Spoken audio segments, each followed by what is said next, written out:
você, Dene? Você que é um recém-formado, professor de História recém-formado, que a gente sabe que se dedicou muito na graduação, que se envolveu demais com o curso, leu bastante, mudou alguns posicionamentos que tinha, teve um crescimento intelectual. Você está batendo as portas para o mercado do trabalho, enquanto professor de História.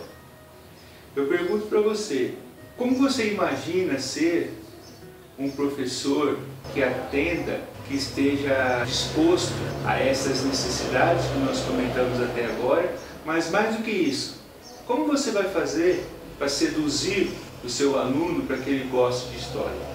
Bem, eu acho que essa pergunta ela pode ser respondida primeiramente porque eu não me considero diferente dessas pessoas.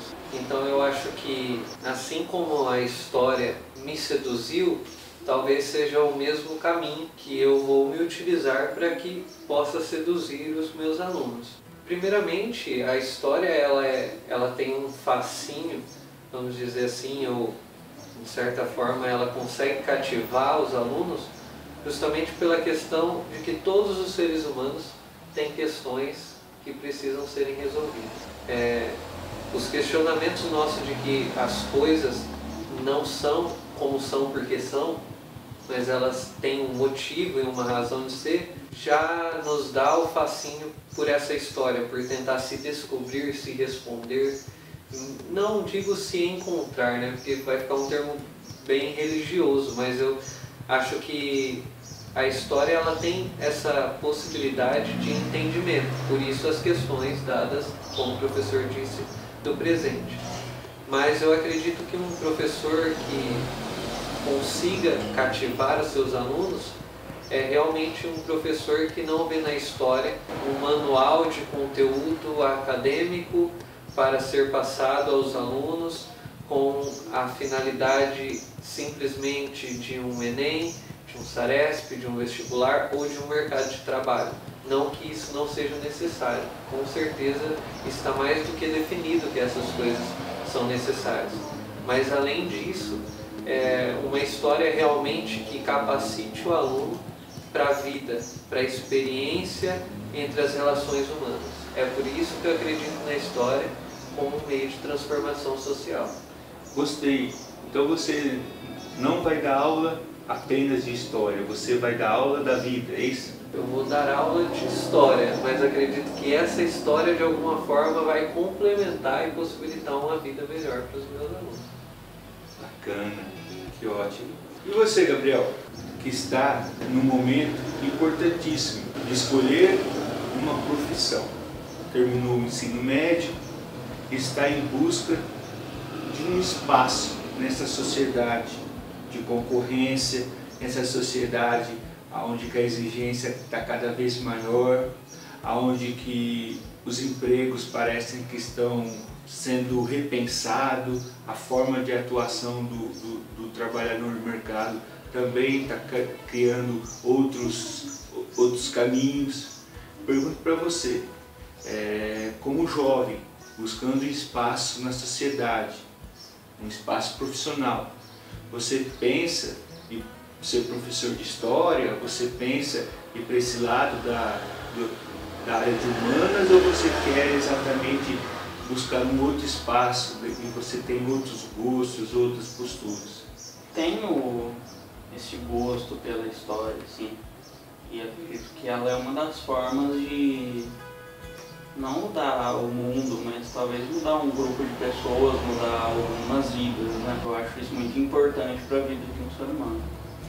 Mas eu, por ser dessa geração Y, né? Dessa geração que quer fazer as coisas pelo prazer, talvez não pela obrigação, ou não pelo seguir a profissão do pai, ou algo do tipo, eu quero fazer algo que faz parte da minha vida, que é essa coisa da comunicação. Apesar já que o mundo está assim todo comunicativo, com essa facilidade, essa coisa de, por exemplo, você vê um ícone, um desenho, e você já sabe o que é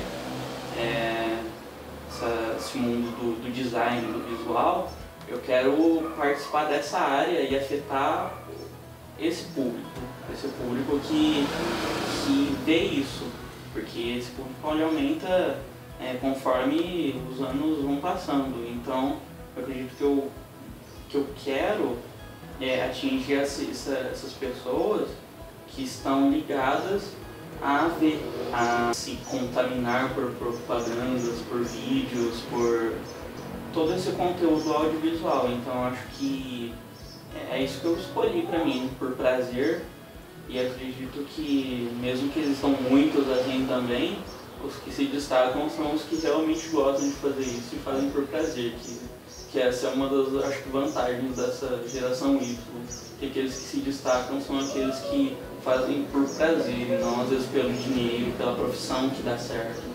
Se você, Gabriel, fosse parado na rua por qualquer entrevistador, qual seria a pergunta que você gostaria que esse entrevistador lhe fizesse? Eu gostaria que o entrevistador fizesse alguma pergunta relacionada a essa que vocês fizeram, de como você quer atingir o próximo, fazer para se encontrar e impulsionar o outro a se encontrar também, ou nesse sentido meio religioso talvez, mas nessa coisa de o que eu faria para gerar uma reflexão das pessoas. Acho que seria basicamente isso. E você, professor Fábio?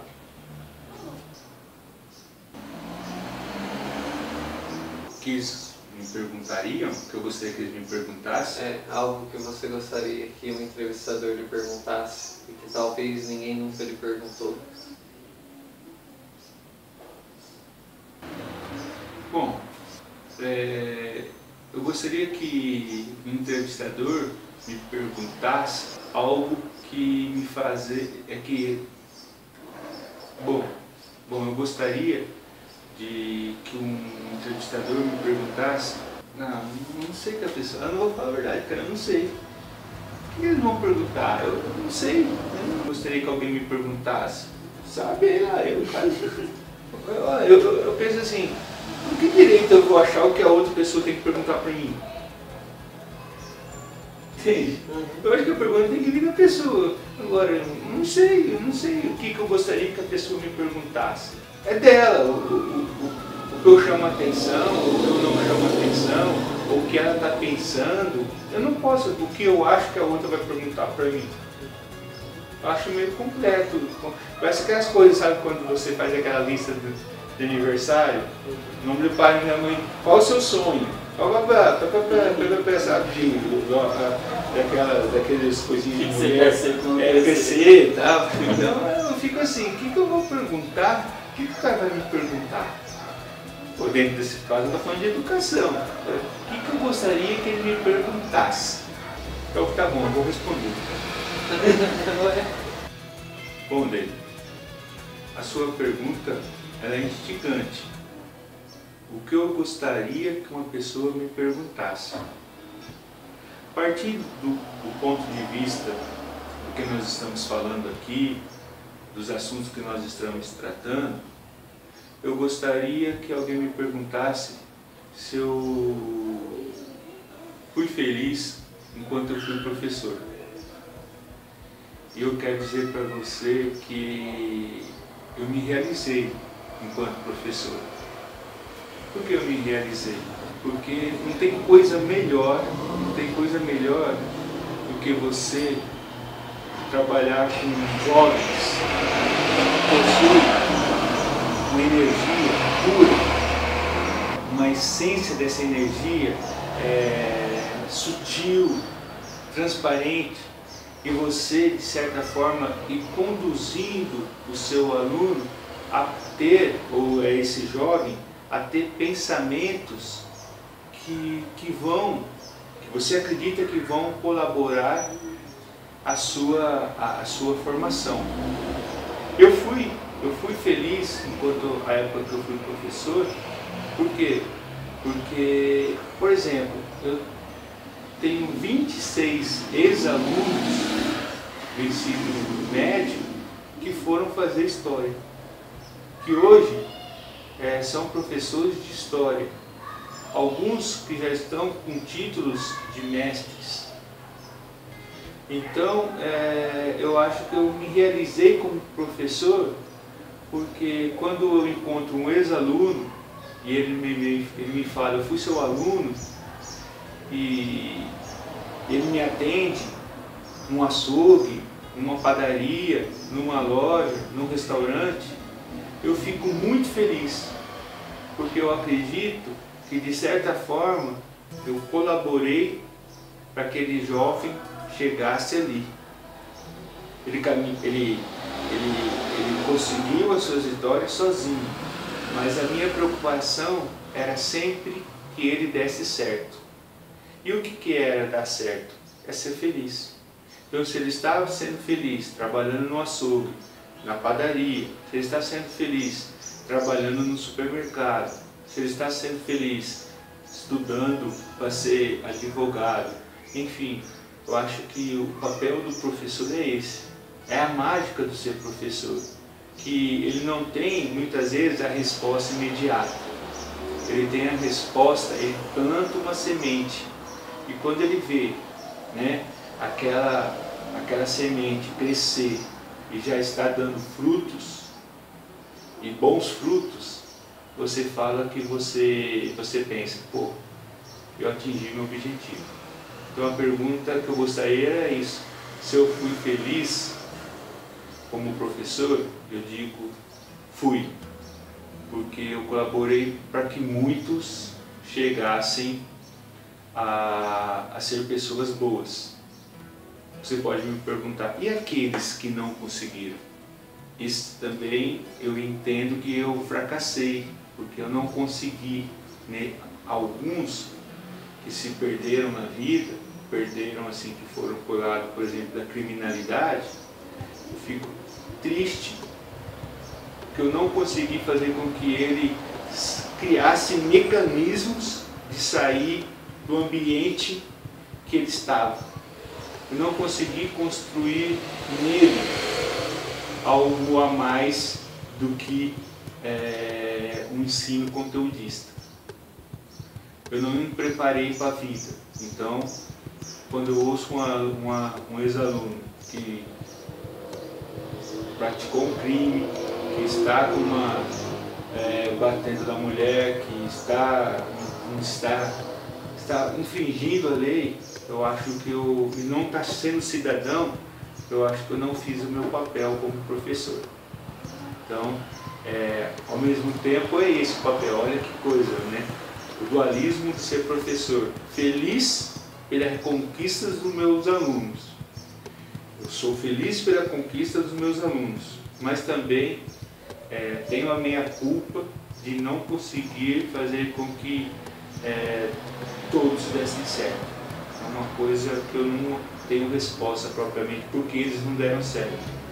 Talvez tenha sido o meu papel de não poder os ajudá-los a ser pessoas melhores, não conseguir seduzi-los pelas minhas aulas, pelas minhas posturas, pelos meus valores. Agora, essa pergunta realmente ela é uma coisa que mexe, e você não vai se esquivar dela. E você? O que você gostaria que alguém te perguntasse? Porque você fala para mim que eu te pergunto. O que você gostaria que o entrevistador te perguntasse? Gostaria que o entrevistador chegasse em mim e perguntasse qual é, talvez, uma via de que a humanidade pudesse de alguma forma desfrutar de uma qualidade de vida melhor, de uma vida melhor. E eu diria que não tenho a resposta plena para isso e absoluta, e também não sou portador de uma verdade intocável, mas eu acho que uma das vias para nós termos uma humanidade que tenha uma qualidade de vida e que viva uma vida um pouco melhor é entender que à medida que o outro é livre, eu também me torno livre. Porque uma humanidade que pensa assim não é uma humanidade que pensa em indivíduos, mas uma humanidade que pensa em pessoas, no termo pessoa e não em indivíduo. Uma humanidade que entenda que quando o outro tiver a possibilidade de ter uma saúde boa, é a partir desse momento que eu tendo uma saúde boa, também me torno livre. Acho que essa moral de entender que a partir de se enxergar no outro, ela é fundamental para que a nossa vida venha a melhorar. Acho que enquanto ser humano não levar isso mais a sério, ficará difícil de termos uma qualidade de vida melhor. Acho que só estou dizendo isso porque esse tempo me possibilita dizer isso. Talvez se eu tivesse nascido em tempos anteriores, o meu discurso seria o mesmo da maioria das pessoas, mas eu acho que esse tempo me possibilita dizer o que eu estou dizendo. Agradeço então a presença do professor Fábio, que com muito carinho nos recebeu na casa dele e nos deu esse privilégio, que acredito que não são todas as pessoas que têm o privilégio de ter um professor e ter contato com esse professor e ver esse professor de alguma forma interessado na sua vida, interessado naquilo que você almeja. Então isso é fruto realmente daquilo que ele apresentou para nós nesse bate-papo. Não é apenas um discurso, ele vivencia esse papel de educador na prática. Então gostaria de agradecer profundamente a presença do professor Fábio. Gostaria de agradecer a presença do Gabriel, um amigo, o responsável, talvez o maior responsável para que essa ideia esteja dando certo. Então agradeço a sua presença aqui e é isso aí. Em breve estaremos com mais vídeos no Pinceladas do Saber.